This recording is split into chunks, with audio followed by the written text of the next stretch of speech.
I'm very excited about this week's video because I have completed the designs for the settings for these quilt blocks. What I have here is the 9-inch block can make this 52-inch by 64-inch throw size quilt. It's got these cute little 9 patches as the cornerstones, and this one is the 6-inch block.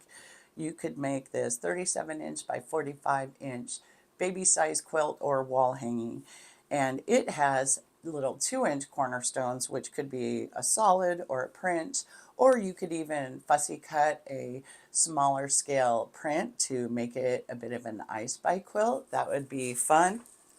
And for the brave that are doing these 3-inch blocks with me, this is a layout for a 16-inch throw pillow. So these are linked below in the description if you wanted to print out PDFs. And additionally, I am making a pattern each week that's available to you for free. Just go to quiltingwebmaster.com/traditional. So this week's block is the Sawtooth Star. It's another one of my favorites. And a few historical tidbits first, and then we'll get to piecing the 6-inch version. This block made its first debut in a magazine in 1884 called Farm and Fireside. It's an Ohio magazine. I'm putting up on the screen here a photo of the page that I believe this block would have been found on in that year. This photo is from an issue in 1906, but I found a couple other issues, and this seems to be a regular feature on the housewife page. You can see, I'll zoom in, the illustration in the center is a cluster of quilt block designs. So I think that this probably appeared in one of those in 1884. This quilt block was found in photos way before that. And in the Quilt Index website, which you should check out, it's very cool. It's a reference library of quilt blocks and quilts. I found this block in several quilts dating back to circa 1800 to 1849. And this particular quilt I'll put up on the screen was made by two sisters. They called it the Ohio Star quilt. That's what was on the label. So I want to point out the block that has the white square in the center instead of the colored one. Let's take a look at another quilt with an anomaly. And this quilt was dated back to circa 1870. And I've circled a block that I'm going to enlarge. You can see that the Flying Geese, I don't know what it's called when there's only one. I'll call it the Flying Goose unit, is turned the wrong direction. So I think these things are intentional. Quilt mythology says that way back then and up to today, that some quilt makers will intentionally put a mistake in their quilt just to remind that none of us are perfect. So you can see that I've made the 9-inch and the 3-inch version of this block. I have all cut out and ready to go the 6-inch version. The 3-inch version is page 2 of the pattern is FPP. So let's go to the machine and put this block together. Okay, I have got my fabric all cut according to the pattern. This is an enlargement of that. 1 and 2 are the pieces that make up those flying geese. So first, let's do the flying geese. Piece 1, we need 4 2 3/4 inch squares of the color for me. And piece 2, we need 1 4 3/4 inch square. So that's what I've got here. A 4 3/4 inch and 4 2 3/4 inch squares. And on the number ones, you want to draw a diagonal line corner to corner on the wrong side of the fabric on all 4 of those. And then we'll be lining those up along the top tip like this. And actually, I'm not going to pin yet because there's a trick I want to show you to reduce the bulk.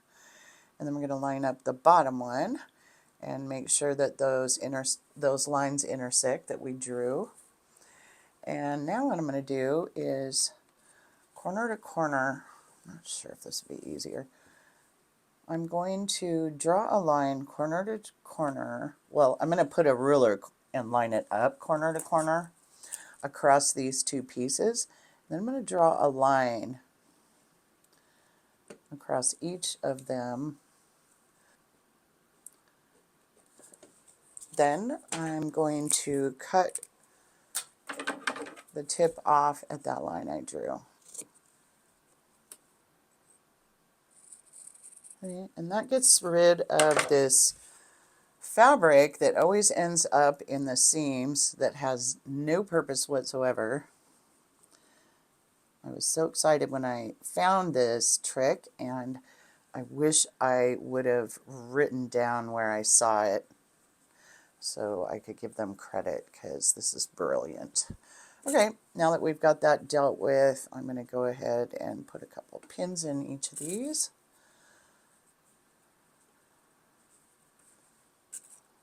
Okay, now we're ready to stitch, and what we're going to do is stitch a 1/4 inch away from the line we drew on both sides. So let's go down each side. And these are oversized, so that means we're going to be able to cut them down to the size we want. So there is a little bit of wiggle room here. I see my lines in the middle shifted and they're not lining up very well, so that's why I mentioned that.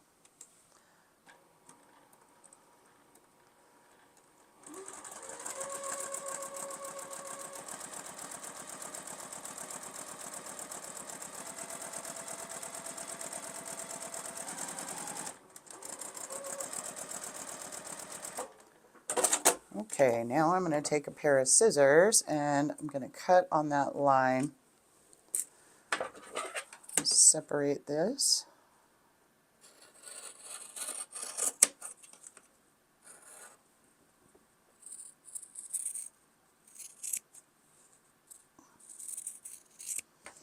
And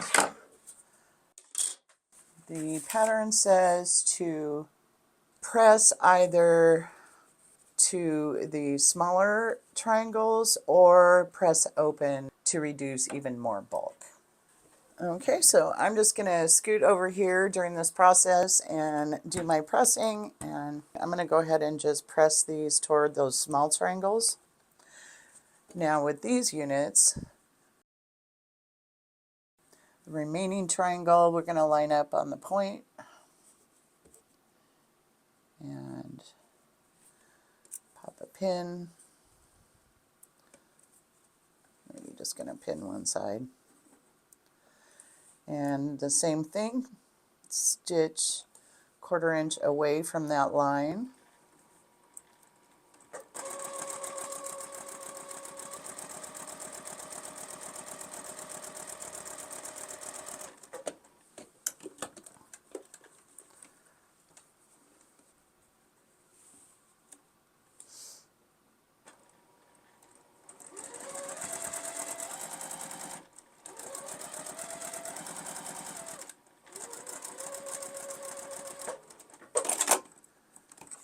Okay, and just like before, we're going to cut these apart.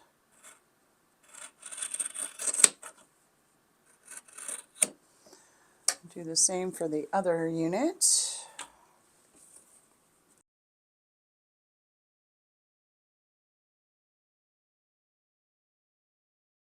And so at this point, we are going to either press those to the outside or press the seam open. I'm just going to press it to the outside. Okay. So I need to take these Flying Geese over to the cutting table and trim them to size, so I will show you that. So what I like to do is take a ruler that has a diagonal line and line that up with one of those diagonals on my Flying Geese. And so then I find the center point on my ruler The block trims to 3.5 by 2, so halfway there is 1 3/4 inches. So that's where I want to line up that point. So then I'm just eyeballing all of these things. I've got 3.5 inches right here to the seam. I've got 1 3/4 inches to the point. I've got a 1/4 inch to the outside of that is my 2-inch line, and so that gives me my 1/4 inch seam allowance, so this is great.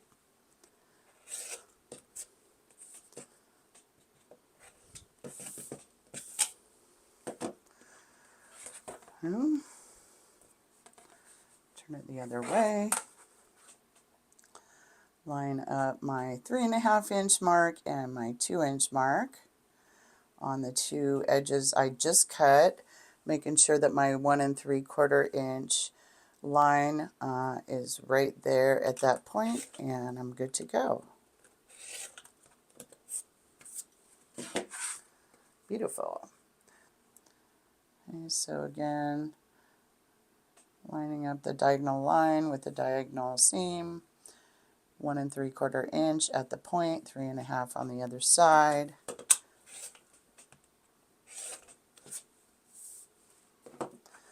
Spin it around. Now my two edges are good. I can just line up my ruler at 3.5 and 2 and cut the other two sides.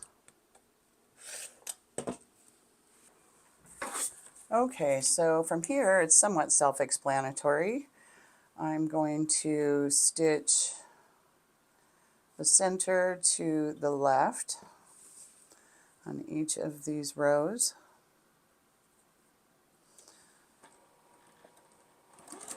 Slightly scant 1/4 inch seam.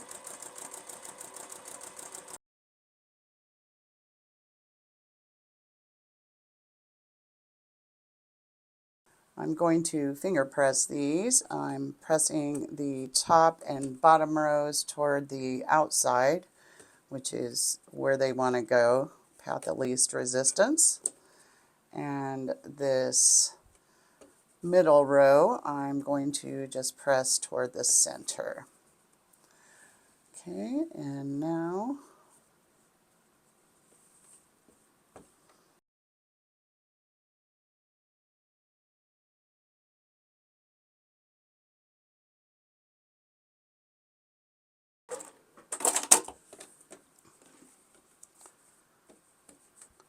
again, pressing the top row to the outside, the middle row to the center,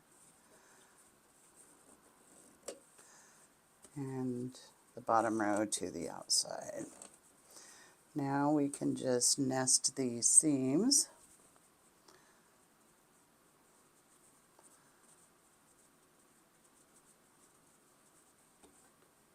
Hopefully getting those to line up.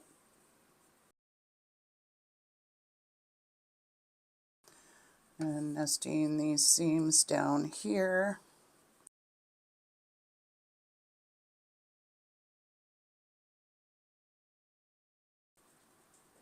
I'm going to go ahead and pin this.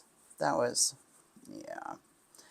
So I'm nesting these seams, squishing them together pretty good, and I'll stick the pin in on one side and bring it up on the other side of the seam. And do the same over here. So push those seams together good and tight.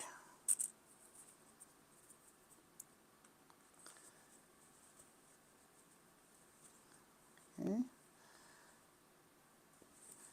And I might even pin the middle. It feels like there's some extra fabric in the middle there. Let's stretch that out a little. There we go.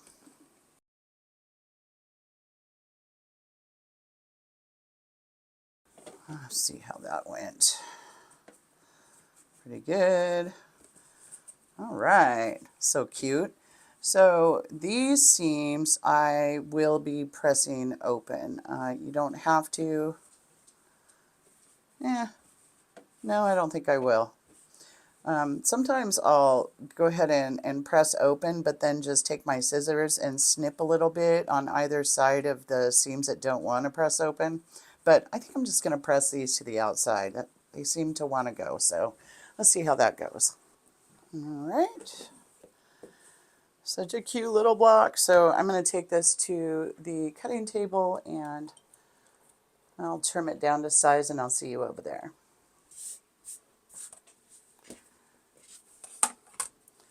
Okay, so we'll see how I did.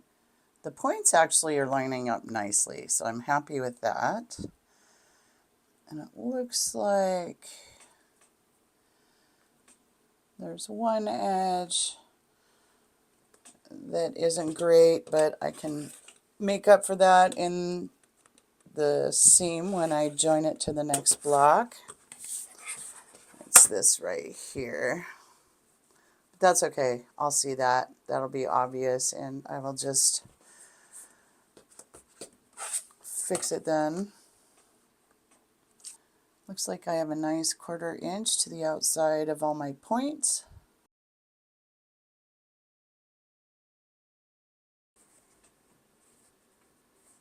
Yeah, super happy with that.